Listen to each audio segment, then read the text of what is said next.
Yesterday I disconnected most of the wiring loom under the dash and this morning I removed it altogether. All that's left to do today is take out the heater box and have a look at that heater fan. The heater box is a Smiths unit and it's a fairly simple affair. You've got the inlet and outlet for the hot water from the engine. Then you've got the demister tubes here, which go up into the vent in the dash, and the same on the other side. At the top of the dash there, you can see I've got the single vent. Centrally you've got the speaker, and either side you've got the demister outlets from the heater. Also you've got on the S4, I don't think it was on the S3 or any of the early models, you've got these face level vents which go via tubes here to a little rubber connector at the back of the heater box. We'll have a look at that when I dismantle it a bit more. So to dismantle, we just need to undo these screws here from the dash support, but I'm probably going to dismantle it from down here. As you can see, there's a bolt there and bolt the other side, which may make life a little bit easier.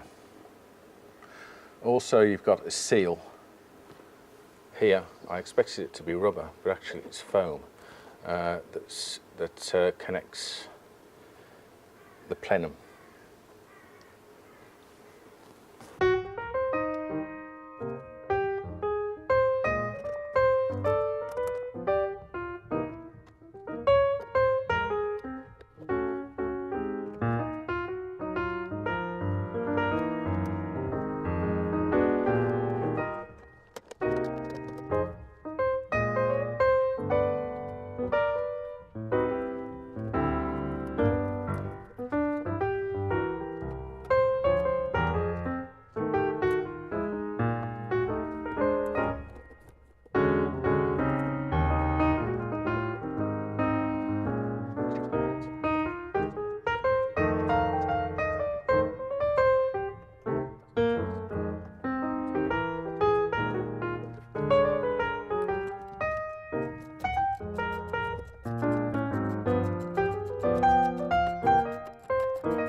And there you can see the plenum that's connected to the top of the heater box, and it's sealed in there with a foam gasket.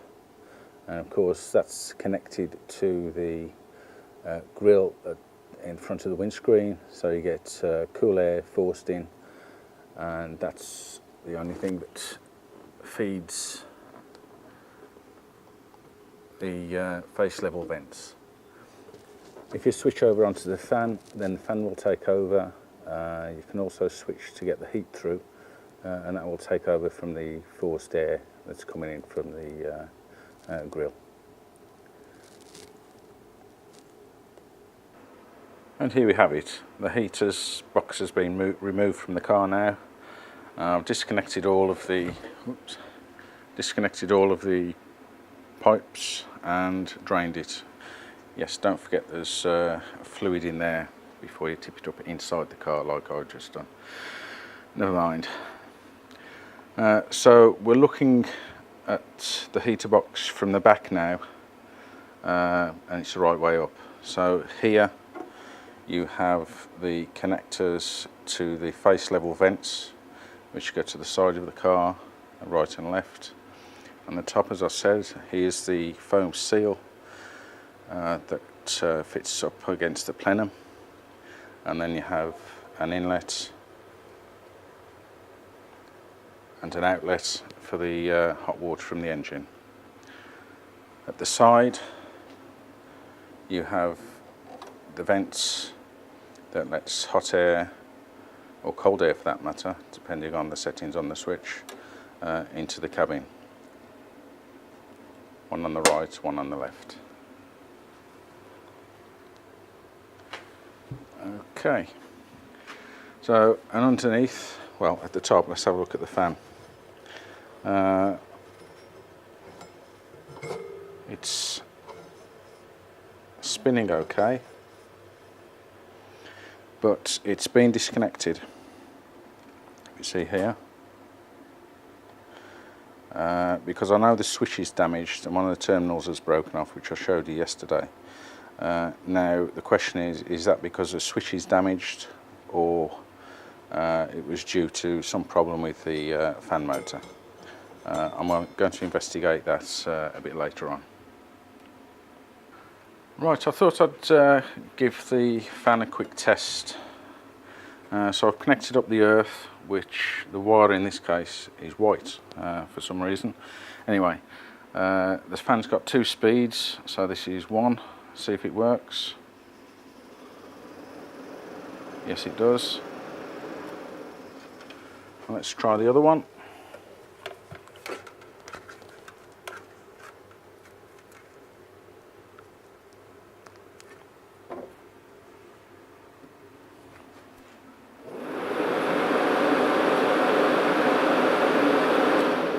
So we can say that there's nothing wrong with that motor, so the problem is with the switch, which is probably going to be harder to get hold of than repairing this, but we'll have to see. I might be able to mend it actually, looking at the switch. So, good news. Right, so this is the offending heater switch. It's a 3-way switch. We've got off, medium fan speed, high fan speed. Now the problem with this particular one is, as you can see, the top left connector is broken. It looks to me as though someone's tried to solder that on, or solder a replacement on. But obviously it's not worked.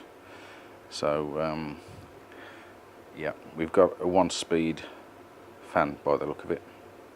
So I'm going to have to go repairing that. I think it's going to be really hard to find a replacement. Although, as I've said yesterday, the actual face of the switch is not looking particularly good. So a replacement would be nice. That's good news about the fan. So what we're going to do with this? Well, it's a good tidy up, repaint the bracket down there, cleaned it up, give it a good coat of Hammerite Smooth, which I think looks probably the best out of the Hammerite range for this particular application. So yeah, I'll take that fan blade off, give that a coat, because as you can see it's rather rusty, although it's obviously functional. And yeah, just a general tidy up. Bit of rust up there. But yeah, that's that. I'll now show you the switch. So there we have it. Loom out, heater box out, and it's a bonus that the fan's working. So the next job on the list is to strip out the seats, strip out the carpets, because they're going to be replaced. It looks as though the matting and the foam under the carpets, actually the original carpets are under the replacement carpets, so they've gone that horrible wheaty brown, originally black, as far as I know. So yeah, that's the next job on the list. So I hope you've enjoyed this video. Please subscribe and like, and there's going to be plenty more to come, so please keep watching. Thank you.